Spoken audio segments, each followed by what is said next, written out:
What's going on, world? It's Ace Torn. Welcome to the Risk Takers. And today we have a risk taker that's joining us for a conversation.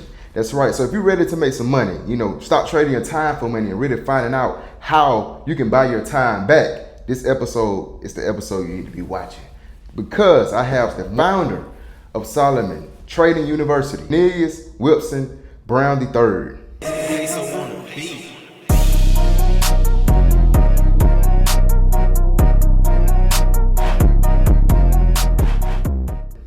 What's going on, brother? Thank you for having me, man. Man, no problem. I'm glad that, glad for you to be here. We can make this happen because this is gonna be a real important episode and it's gonna help a lot of people. It really is. It really is. I was really amped up about this episode, and we had a talk before this episode. So I think this is gonna be a good one. So tell the people what do you do? First, let's start off. Where you from? I'm from Birmingham, Alabama. My name is Cornelious Wilson Brown III. Those people who know me well, they affectionately call me Neil. And I'm from Birmingham, Alabama. Okay. Left here and played basketball at Arkansas State. Later on went to seminary at Gordon Conwell Theological Seminary in Charlotte, North Carolina. I pastored for 25 years. And before God moved me into marketplace ministry. He told me that my job was to bridge the gap between poverty and prosperity in the kingdom of God. So I do that every single day. I have students and clients from all over the world who I help bridge this gap. Yeah. Okay. Nice. How did you start off getting into trading? Well, it's interesting how I started off in trading. I started off in trading because it was a part of what I needed to know in order to teach my students. So I was a college professor and I started off in high school and I taught economics in high school. And economics in the state of Alabama where I taught is a second semester course. So you take government first and then you take economics second. Well, when it got to the point where it was time to take economics, of course I knew a lot about government and politics and polity and stuff like that. Because that's a natural thing. I grew up reading the newspaper every single day. So I kind of knew about that, just naturally. But then when it got to the finance part, I wasn't trained in that. I wasn't taught about money. I wasn't taught about how to handle money. So when it got to the book, and I was looking through the book and of course working on my pacing guide, those of you who are teachers, you know what I'm talking about, working on my course of study, working on my lesson plans. When I looked at that chapter 13 in that particular book by Miguel Coughlin, I did not know anything about this chapter, and the name of the chapter was markets and how they operate. Well, I didn't. Only market I knew about was the supermarket, Piggly Wiggly. So when I looked at that, I was like, oh my God! And then when you first start teaching, I don't know how it works in other states, but in the state of Alabama, as a teacher, you have a 3-year probation period before you get what is called tenure, where you're a tenured teacher. And when you're a tenured teacher, it's hard to get rid of you. Even if they don't like you, they have to just move you to another school. But as long as you don't slap any children or something like that, it's really hard to be fired. Well, in order to get that tenure, you really have to, be on your P's and Q's. You got to be perfect. Oh, Mainly. Basically. So I was like, man. And then I was teaching seniors, and at the time, I was 22, 21. You see what I'm saying? And so I'm teaching people that's almost my same age that looked at me as their equal. So I need to really know what I was talking about because I'm teaching seniors, right? So man, I went to the library across the street from Ramsey High School on the south side of Birmingham, and I pulled down every book that had anything to do with trading. And it was a book that I pulled down called the Wall Street Money Machine. It was written by a guy by the name of Wade B. Cook. And when I read that book, that kind of opened me up. I taught students. My first student that left my class and went to college, he made $1 million in his dorm room. So that is the power. By trading. Changed his major from engineering, chemical engineering to computer engineering, so that he could learn how to build software around trading and stuff. And that's what I did as well. But I guess we'll get to that, but that's how this thing happened. Yeah. What's the most important thing when a person's starting to get into this? Because a lot of times you have so many opinions and so many people teaching false information about trading. And it's especially with the black community, it's like, oh, it's a scam. It's a scam. You don't make no money within a month or 3 weeks, they say it ain't worth it. And I want to know the truth because you actually have a university. Correct. So I want to know, like, how can people can really like get into this and really learn the skill set and become successful in this? Well, what I do is I teach people who have traded and people who are struggling in trading how to make 1 to 3% per day. And I do that by making sure that they understand 3 things. Number one, you have to have a method, one that's solid.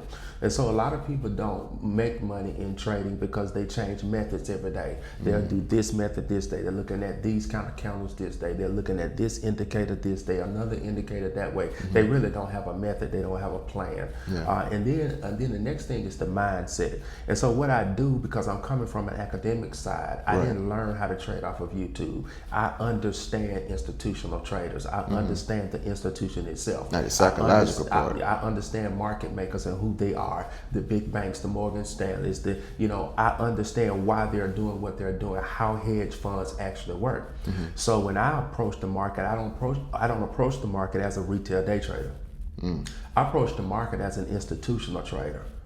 I approach the market knowing how to create liquidity, which means I know how to get liquidity. Right. So I'm just on the retail side, but I'm actually in the mindset of a institutional trader. So one of the things that I teach in my university is how to understand the intentions of the market maker. See, the retail day trader is trying to figure out a trend line and try to figure out how to work the Gann fan. They're trying to figure out how to best use RSI and how to best use the MACD. It's like a trend they're trying to stay on. No, but you have to know why the market is moving the way it's moving. And it's going to move that way whether you draw a Gann fan, whether you draw a Fibonacci retracement, whether you draw a trend line. Your trend line on your chart in your house did not make the market move. The market was going that way anyway. You just happened to match it up that time. But can you consistently do this? Can you do it enough to where you can send your daughter to Georgetown University at $68,000 a year? Can you send can you do it consistently enough where you can move into Greystone when you're 26 years old, which is an upper level? Can you do it enough to where you can own everything that you have? So that's what I teach people to do. In fact, I do it better than anybody. I teach them faster than anybody. In fact, matter of fact, most of my students make double-digit returns every week, triple-digit returns every quarter, quadruple-digit returns every year. Because we have a trade room, I give them analysis, and then they follow the analysis. So they don't really have to come up with it. So I teach them that method, and then I teach them that mindset. Now, dealing with the mindset is that you have to understand that why do I want to just make 3% a day? Because I know people can say, well, you can make 30% a day. No. But if I make 3% a day, if I take $3,000 and I make 3% every day, if you can put this in a future value calculator, I make 3% every day. In 1 year, that's $1 million. In 1 year? In 1 year. So you can go to calculator.net, pull up a future value calculator, put in the periods 200, put in the interest rate, put 3, where it says periodic deposits, erase that number, which will be 100, and put 0, and hit calculate. And you will see that $3,000 compounded over a year, in just 200 days. Man. So now you think about this. You think about someone going to the market trying to make money versus us, we're going to the market trying to keep money. See, and so when you just think about that and you just turn that thing around and your mindset changes, bam. And then the third thing is maturity. So I help them grow as people. So we talk about I was just about to ask you about that because if a person come in, they trying to get money, it's the mindset what's going to really have to change for them to actually see something. They have to change their mindset from making money to building wealth. There's a big difference between making money and building wealth. Right. Building wealth is what you do with the money that you make. Right. You see, you see how I did that? Making money, that's just getting the ball. Building wealth is putting it in the goal. Making money is just getting the pitch. Building wealth is going into the end zone. Right. So when you don't have the mindset of wealth building, You think making money is enough. Just like now you see Yeah. guys catch a ball, it's not even a first down, and get up and dance. Man, yeah. Well, And he did that yet. no. And that's what people do. I got to get this money because we've been programmed. I got to get this money. Got to get this. Yeah, chasing that bag. Oh yeah, man. Chasing I got to bag. get. No. But getting the money is just step one. Then you have to convert the money. So what we do is we teach people how to get the money, then grow the money, then convert the money, then save the money, then pass the money down to your children, your children's children. So it's a program, it's a university. We're not just trading, we're building wealth. Trading is just step one. Step one. So therefore you can be satisfied with 3% if you know that you've already built your portfolio. You have ETFs in there, you have dividend plays in there, you have short-term investments, long-term investments. Now we talking. You see what I'm saying? Yeah. Because now, so I make this 3%, and at the end of each month, I take a 40% of what I made. So if I make $10,000 trading, I don't trade $10,000 next month. I'm gonna trade $6,000. I take $4,000 and I convert it. Next month I make $20,000. I don't trade $20,000. I trade $16,000. $16,000. Yeah. No. I trade because I'm gonna take 8 out of it. Yeah. You see what I'm saying? So I trade 12. So how much you keep for yourself? Yeah, 40% you put in your portfolio. Gotcha. Okay. Yeah, you put it in stock, and we talk about all that. That's a part of the university, you see. Yeah. So we talk and teach you how to build a portfolio. Don't give financial advice. I'm not a financial advisor. Never been a financial advisor. I don't give financial advice. That's illegal and stupid to give financial advice if you don't have a license. But what we do is I tell you what I have done. Right. You know, and then you can look at what I have done and make a decision and determination if you want to do it, to what level you want to do it, how you want to do it. The same way with the trading. I just tell you, just from the statistics in our room, you can see what we do is 1 to 3% every single day because you've been in our room. I'm in the group. Yes. So every morning, this it's constantly. This is what we do. So would you agree that you should get rich fast and wealth comes over time, but get rich fast? Yeah, get rich fast. In other words, you have to put down things that are not making you money that's going to free you. Right. You know, and so if you have credit card debt, if you have student loan debt, if you have a car loan, if you have a mortgage that you have not paid off, then what you're doing is not working. You see, because the idea is to make money from leverage and not labor. You see, and so that's what we were taught. We were taught in school: go to school, get good grades, so you can get a good job. Right. In other words, we're just getting you ready to make money for somebody else. Right. They're leveraging you. They're leveraging your labor. And when you understand that, you say, hold up, I need to do something different because I've been programmed this way. So now I need to do something different. I need to move from labor wage to leverage wage. How can we reprogram our mind as a community? Because I know everybody ain't gonna get it. I ain't up here trying to change everybody, but it's only a few that's going to catch on and actually want to make this transformation. So how can as a community, can we reprogram our minds? The first thing you have to do to reprogram your mind is Scripture teaches that without a vision, the people perish. Then the Scripture also teaches in Hosea 4:6 that we perish for the lack of knowledge. So number one, we have to have a vision.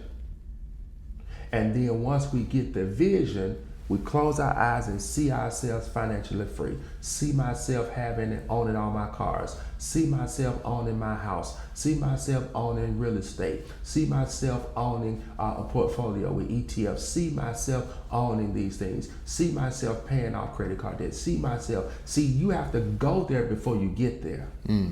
You've got to go there now. And then when you go there, you have to ask yourself, do I know enough to get there?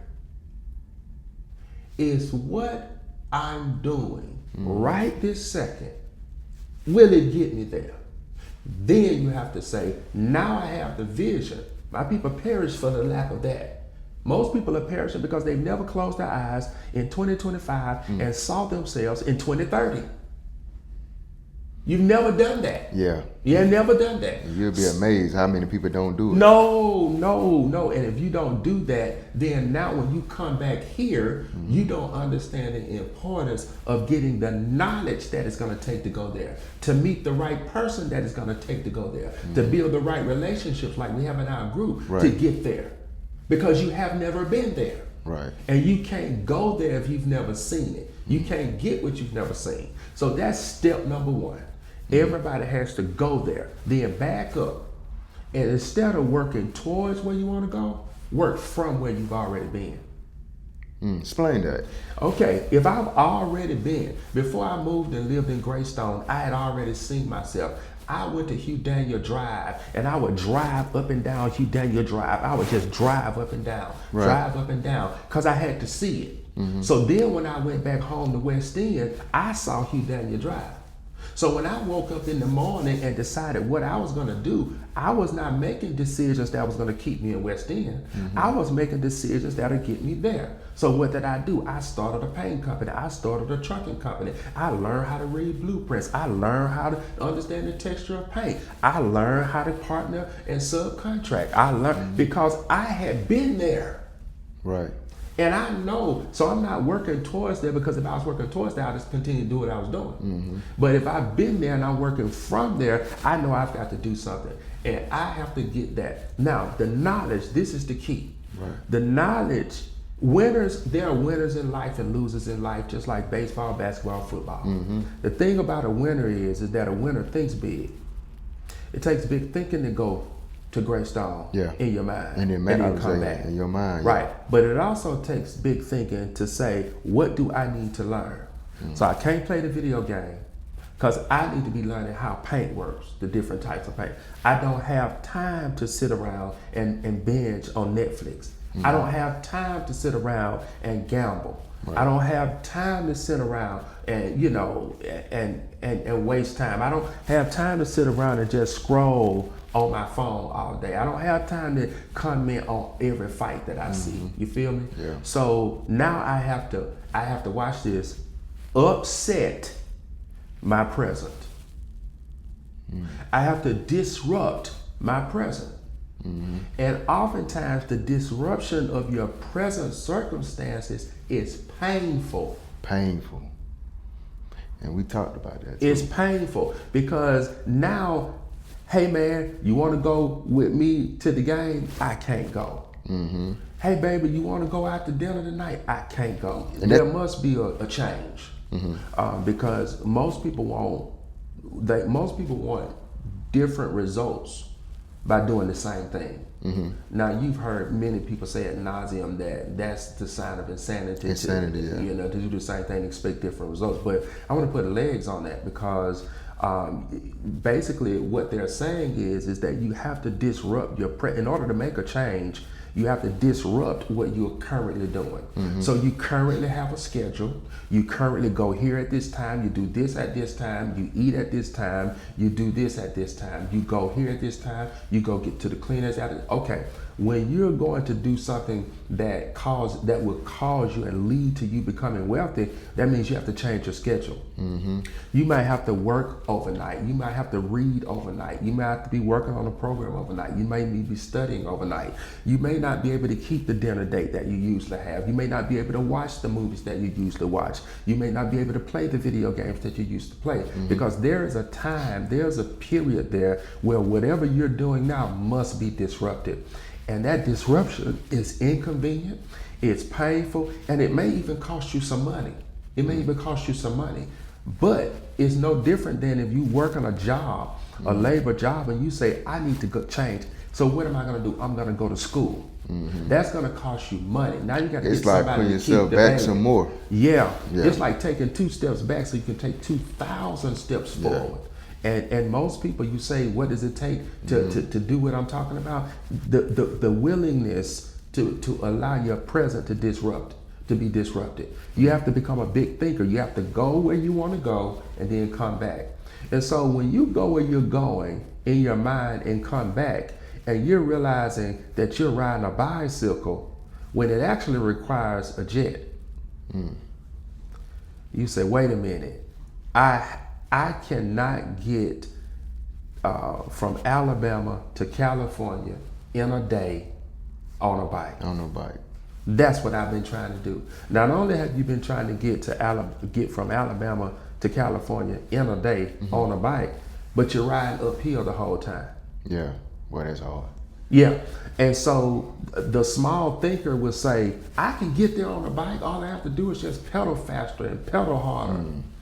And so what people end up doing, they realize their situation is not where they want to be, but they don't really want to disrupt their present. They just want to tweak what they're already doing. That's already not working. It's not working. So you have to change. You have to get that bike, turn it upside down, put it on the seat and the handlebars like we used to do if you know how to kickstand. Yeah. And then you have to find your way to the airport. That's gonna be inconvenient. Yeah. Because now you got to pay for a ticket. Pay for a ticket. Yeah. You get a flight. Yeah, so it's inconvenient. Yeah. And so the losers, the reason people lose in life, and if you don't have all your bills paid, you're losing. You haven't lost, but you're losing. And I played ball, and I've been down at halftime many times and won. Yeah. And that's what maybe you may be. You may be losing right now. What do you mean you're losing? Well, the reason I say you're losing is because you live in a mixed market-based, democratic, capitalistic, economic society. And in that society, there are only three people: the consumer, the entrepreneur, and the investor. The consumer is the loser. The consumer is a person that does not bring anything to the table, economically speaking. They take. They don't bring. And so if you take, they cap you off. They say if you make more money, you can't get WIC anymore, women, infant, and children. If you do this, if you make this much money, you can't stay in Section 8. So they say, okay, since you're just going to be a consumer, let's put you in this box. Yeah, man, and because you're in the way, kinda, you costing us. So you have to get out of. You have to get to the point where you say, you know what? I'm not a consumer. I'm going to be an entrepreneur. That was my first step. And then what I learned through entrepreneurship is that that's still not the best. Because in entrepreneurship, owning a business, that's still not the best. Why? Because we live in a geopolitical environment, along with the market base, right? So they work hand in hand. That's the reason in 12th grade you take government and economics. Because economics influences government and government influences economics. So you still consume in a way. Yeah, you're still a consumer. You're just writing a check yourself to yourself. Yeah. Instead of it coming from an employer, it's coming from you because you're doing everything, right?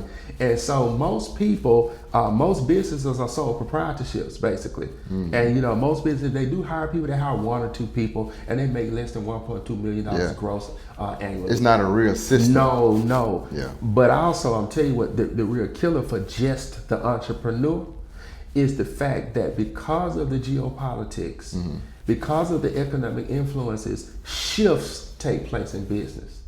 So you have industry shifts. Yeah. You have policy shifts. Okay, if they change the law about whatever it is you sell, you're out of business.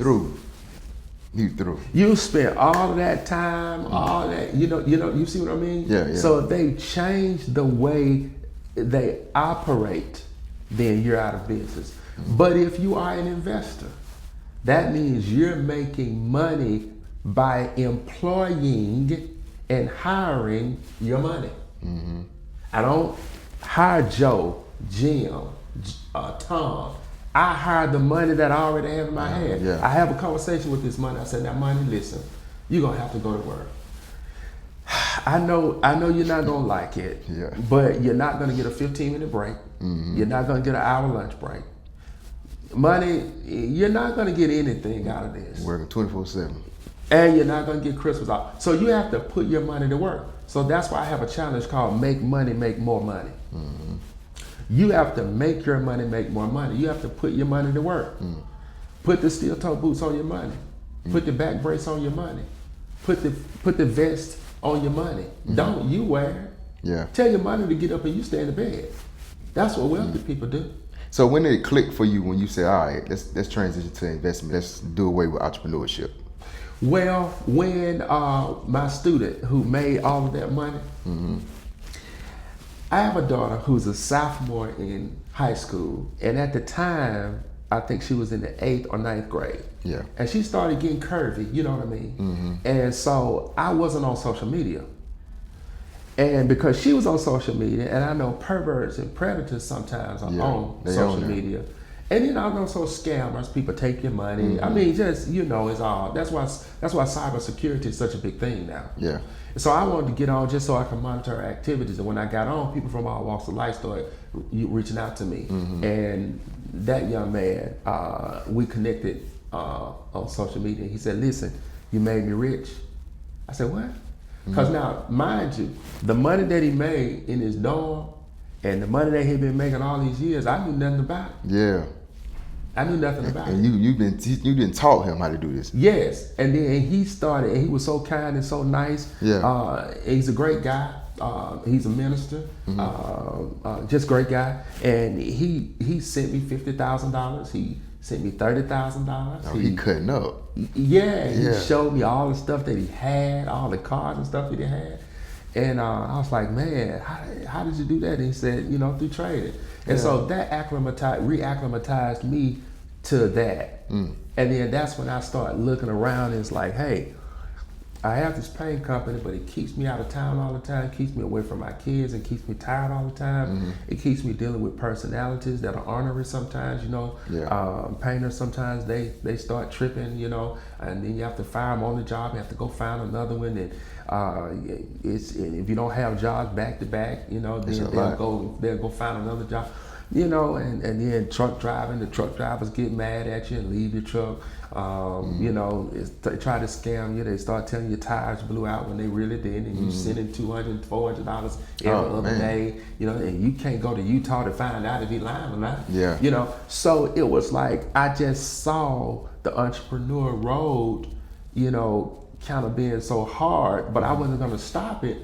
But then God just brought him back into my life, and it was like, this is, I have to put it all together. Yeah. Because remember, I grew up on the 800 block on 29th Street in West End, Alabama.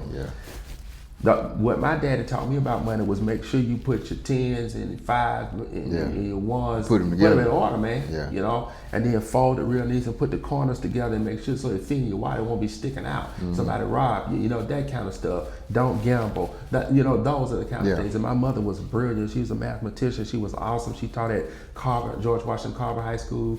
She was a mathematician, but she didn't know anything about money. My grandfather was an entrepreneur, Cornelious Wilson Brown III, but he was gone. He died when I was in the 11th grade. I really didn't get a chance to pick his brain. You see what I'm saying? I loved him as my granddaddy, you know, but I didn't get, you know. So it was until it clicked when I started back talking to that young man. Okay, full circle. This is how it goes. You have to move from being a consumer to being an entrepreneur, and then being an entrepreneur to being an investor. Because as an investor, your money makes the money. As an entrepreneur, you're still involved in the money-making process. Wealthy people aren't involved in the money-making process. They're involved in the money-making decisions. Other people execute the process. I heard Steve Harvey say one time, because I always constantly watching motivation videos, and he was like, most of y'all ass sleep, the market up. They making decisions about your life, you don't even know it, you sleep. And when he said that kind of clicked, you know, something, it clicked inside of my mind, like, what do you mean by that? And then it's crazy, fast forward a month later, I started just looking at stocks. And I started seeing how it moved and how it worked. Then fast forward, months later, went to church. Next thing you know, I seen, you know, come up on the screen, you know, if you want to learn about live trading, day trading, we're having a meeting after church. Come by. I was like, man, I was thinking about this for some years. I just thought about it, I forgot about it. And it came back up. Because I wasn't going to go to church. You know, I said I wasn't going to church. And I ain't gonna say I grew up in church, but I started going to church at 13. But you know, you got that gap in life where you stop going, you go back, you stop going. And it's just that moment that I didn't actually start going, start back going. And I was like, I gotta stop trading my time for money. Cause you know, I'm a DJ, I love DJing. I do. I love DJing, I love radio. But you're still trading your time for it. Right. You know. See, those things you should be doing out of pleasure. You see what Yeah. I mean? Because your money is supposed to be making money. Mm-hmm. This is how the country is set up. Right. I make toothpaste, you need toothpaste, he make a toothbrush, we all need a toothbrush. So when they set the country up, it was designed for everybody to use whatever skills they have, whatever heart they have, abilities, passion, experiences, to use those to serve one another. Yeah. That's what business is. Business is serving, right? Well, if you don't own a business, you're not helping, you're consuming. You're just taking, you're not giving. And that is the reason they said, well, the rich keep getting richer. That's because we're helping one another. Yeah. If I'm helping you and you're helping me, you're getting rich because I'm buying what you have. I'm getting rich because you buying what I have. It's not a conspiracy. We're in the helping game. Man, I'm glad you said that. But okay, yeah, I'm bring back around to my point. I forgot the ending because I know they were like, "Why you just stop talking about this?" But yeah, that brought me back to the market, actually seeing somebody do it in person. Because you hear it a lot online, but you never seen nobody do it in person and actually orchestrating the system. That's right. So that's why I was like hesitant. And at the same time, when that had happened this morning, it just went left. I'm like, maybe this ain't it. But when you talked about that, I said something ain't right. It's something going on. So I gotta fix this. Period. Instantly. And Exactly. that's what it was, man. But to the point when you said that everybody complain about the rich keep getting richer and the poor keeps getting poorer. And most people think like the system is broke. The system is not broke. The system is working the way it's supposed to work. It's supposed to work, yeah. The system is supposed to work that if you bring something to the table and I bring something to the table, you eat and I eat. That's how the system works. And then some people say, well, okay, I don't want to own a business. Everybody should be a business owner, but not a business operator. See, if you own stock, you own part of Walmart. I own part of Verizon. Yeah. So I don't run Verizon, I don't operate Verizon, but I own it. You understand what I'm saying? Everybody should be a business owner because guess what? That's bringing something to the table. They have allocation, distribution, manufacturing. Okay, so when I give them money, I'm helping the exchange. Right. You see what I mean? Right. And so it's not the white man's fault, the black man's fault, the blue man's fault, the polka dot man's fault, the fuchsia man's fault, it ain't anybody's fault but our fault. Hosea 4:6 says we perish for lack of knowledge. Habakkuk says that without a vision, the people perish. We're doing it to our own self by refusing to change. Yeah. By refusing to get with the program. And we want somebody to give us something for free. That's our problem. Yeah. We don't want to do anything. We want somebody to give it to us. And when they don't give it to us, they are not right. Yeah. They're not doing right. They're greedy. They're not greedy. They're working. They're conniving. Yeah. Right. But I think people say that to make themselves feel comfortable where they are. Yeah, you got a point. Man, anything you want to say about Solomon Trading University? If you want to change your life, you should come to this university. And here's why. We have people from all walks of life everywhere. We have people from Africa. I'm changing their lives currently. People from Argentina. People from London, Leeds, Hawaii, in every state. And what I'm doing basically is introducing them to that third person, that the investor that's on the inside of them. You have an investor on the inside of you too. You have an entrepreneur on the inside of you as well. But if you're just operating as a consumer, consumerism is natural. Entrepreneurship takes effort and investing takes effort. And what I'm saying is I'm encouraging you to stop thinking small and start thinking big. Now, the scam thing as it relates to us, the chief of police of my hometown's mother is a student in our school.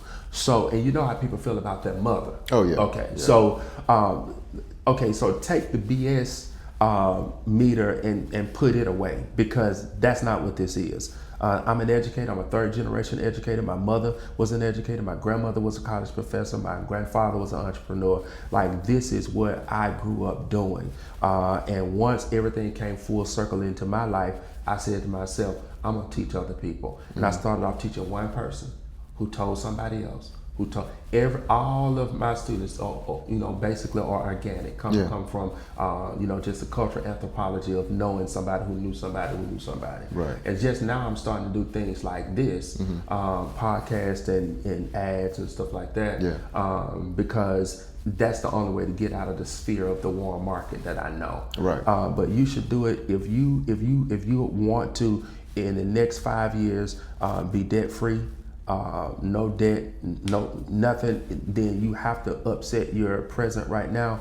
And what I want you to do is I want you to text the word risk takers to 205-946-0975. You might want to write that number down and give it to them. And every time I see risk takers, I know that's you. I am. Yeah, I'm gonna put it. I'm gonna put it in the description too, everywhere. So if anything that I said to you resonated with you, if it stirred you up, if it pricked your heart, if it made you start thinking like, you know what, that's more than just information that boy is saying. That's inspiration. I want you to know that's not a random thought. That's your future self, and that's the Holy Spirit telling you that, hey, listen, what you've been praying for, boom, you're gonna have to make a move. God never made a chair, he made a tree. We had to take the tree and make it become a chair. You see what I mean? Yeah. So if you're praying for a chair, God's not gonna give you a chair, he's gonna give you a tree. If you're praying for financial freedom, he's not gonna drop money out of the sky. He's gonna bring a person like me, a new relationship, a new system, a new idea, so that you can now step into your new future. And I would love to take the opportunity to speak with you.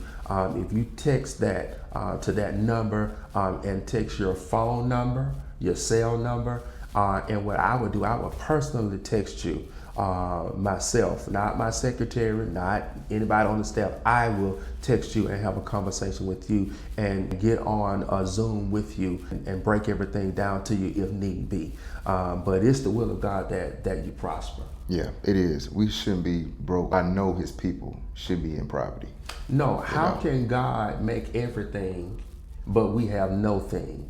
Yeah, that don't make sense, Even on earth, if you do that to your children, DHR take your children. Oh, yeah. On earth, we ain't even talking about a God. Okay, so if an earthly father and earthly mother would do good things for their children, how much more? This is what Jesus said. How much more would your Father in heaven do for us?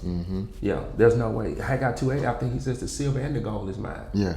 How could people enroll in Solomon Trading University? Like, how can they get in? And well, when I speak with them, I will find out whether or not that they're a good fit for us and I'm a good fit for them. Okay. And then once I do that, then I will extend them the opportunity to fill out an application, and they will fill out the application, and then at that point they will remit the payment to the tuition to go to school. And we have payment plans. You'll have where you can pay it all at one time. And then if you want payment plans, you'll pay a little interest on it. But we make the money, so we don't mind doing the payment plans. So, because we'll help you make the money. So that's how we do that. So it'll be a down payment and then a payment plan. Gotcha. Okay. And last question: what's the biggest risk you have taken up to this point? Quitting my teaching job and going into the trucking business. Okay. Because I had children, and teaching, that wasn't gonna do it. Yeah. That wasn't gonna do it. Did you go in without no money, or you just went in, you had some savings, then went in, but you just went cold turkey? Well, when I retired, basically I stopped teaching, and I didn't teach long enough to retire. But I built enough money up in the Alabama retirement system. Okay, gotcha. For teachers, when you actually every year they take money out of your check, and I said, just let me get that. And I'm gonna dump this into my own business. I'm gonna bet on me. Yeah. I'm gonna bet on me. Yeah, at all times. I like my odds. Yeah. Much love, man. Yeah. Thank you, Cornelious, for coming on the show, man. Hey, I told y'all it's gonna be a great show. Appreciate it, man. No problem, man. No problem. Because this is gonna help and inspire, not only inspire, but change a lot of people's mindset. That's right. Because it's a lot of gems in this interview, man. What conversation? I don't call them interviews. I call them conversations. Yeah. That's right. That's right. Any last word you want to say to the people? Well, if you want to look at my website, you can go to Solomon Trading U, SOLOMON Trading U, the letter U.com. Okay. And check that out. I'm also on social media as well. I think Instagram. You can go look at Facebook under my name, Cornelious Wilson Brown III. You can look there to just learn more about what we do. Gotcha. Ladies and gentlemen, make sure you like, comment below, subscribe to the channel. We'll see you next episode. Y'all stay with it and keep going.